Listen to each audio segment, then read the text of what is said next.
बारिश की वो रात आम नहीं थी। बादल इतने नीचे झुके हुए थे जैसे जमीन के राज सुनने आए हों, और हवा में नमी के साथ एक अनजानी सी बेचैनी भी घुली हुई थी। रात गए गांव चुक नूरा की सुनसान गलियों में सिर्फ एक ही चिराग जल रहा था, लाल दीन के घर के सहन में। बाकी पूरा गांव अंधेरे में डूबा था। लाल दीन जाग रहा था। वो इस रात भी जाग रहा था, जैसे पिछले कई महीनों से जाग रहा था। नींद उसकी आंखों से रूठ चुकी थी, क्योंकि उसके दिल में एक ही चीज जागती रहती थी, लालच। लाल दीन कभी इस गांव का सबसे मेहनती आदमी हुआ करता था।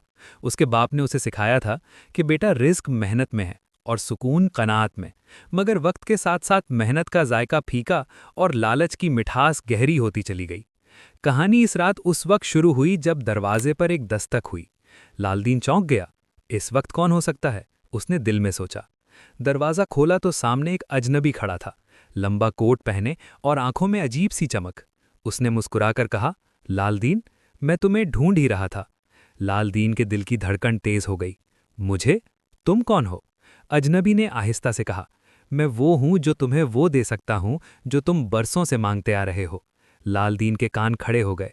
अजनबी अंदर आया। चिराग की रोशनी में उसका चेहरा अजीब लग रहा था, जैसे सच और फरेब के बीच कहीं लटका हुआ हो। उसने अपनी जेब से एक छोटी सी सुनहरी घंटी निकाली। ये क्या है?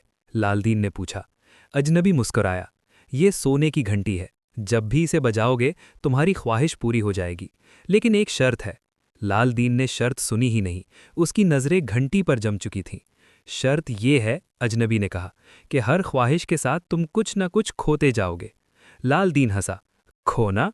मेरे पास खोने को है ही क्या? अजनबी ने घंटी मेज पर रखी और दरवाजे की तरफ बढ़ गया। याद रखना, लालच की कीमत हमेशा वसूल होती है। दरवाजा बंद हुआ और चिराग की लौ जैसे हिल गई। अगली सुबह लालदीन ने घंटी बजाई। मैं अमीर होना चाहता हूँ। एक लम्हे को कुछ न हुआ। फिर सहन में रखा पुराना संदूक खुला और उसमें सोने के सिक्के चमकने लगे। लालदीन की आंखों में खुशी के आंसू आ गए। इसी दिन वो गांव का अमीर तरीन आदमी बन गया। मगर उसी शाम उसकी बीवी बीमार पड़ गई। वो जो बरसों से उसके साथ खड़ी थी, खामोशी से बिस्तर पर लेट गई और उसकी आंखों में वो चमक ना रही जो कभी हुआ करती थी। लालदीन ने परवाह न की। दौलत आ गई है, इलाज भी हो जाएगा, उसने खुद को तसल्ली दी। चंद दिनों में उसने एक खूबसूरत घर भी ले लिया। लालदीन ने दोबारा घंटी बजाई। मैं सबसे बाअसर आदमी बनना चाहता हूँ। अगले दिन तहसील के अफसर उसके दरवाजे पर खड़े थे। लोग उसके नाम से डरने लगे। गांव के फैसले उसके हाथ में आ गए। मगर चंद दिन बाद उसका बेटा, जो उसकी बहुत इज्जत करता था, घर छोड़कर चला गया। बीवी ने रोते हुए कहा, दौलत और ताकत ने हमारे घर को वीरान कर दिया है।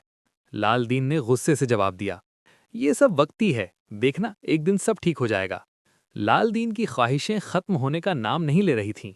मैं इज्जत चाहता हूं, उसने घंटी बजाई।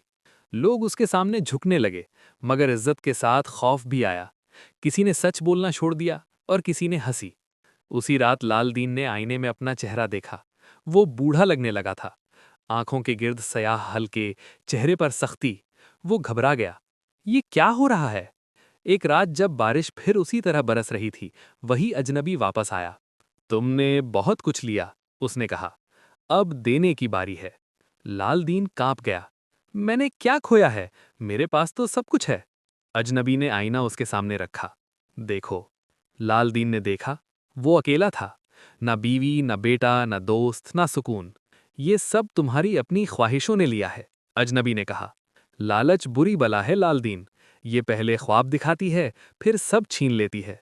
लालदीन घुटनों के बल बैठ गया। मैं माफी चाहता हूं। अजनबी ने आह भरी। आखिरी ख्वाहिश मांगो। लालदीन ने घंटी को देखा। यह अब पहले जैसी चमकदार नहीं थी। उसने आंखें बंद कीं और कहा, मैं वही जिंदगी चाहता हूं जो मेरे पास थी। सादगी, सुकून और अपने लोग। घंटी बजी। एक तेज रोशनी फैली और फिर खामोशी। सुबह हुई तो लालदीन अपने कच्चे घर में था। सहन में वही पुराना दरख्त, वही मिट्टी की खुशबू। संदूक खाली था, कोई अफसर नहीं, कोई नौकर नहीं। उसकी बीवी चूल्हे के पास बैठी थी, सेहतमंद। उसका बेटा बाहर खेल रहा था। लालदीन की आंखों से आंसू बहने लगे।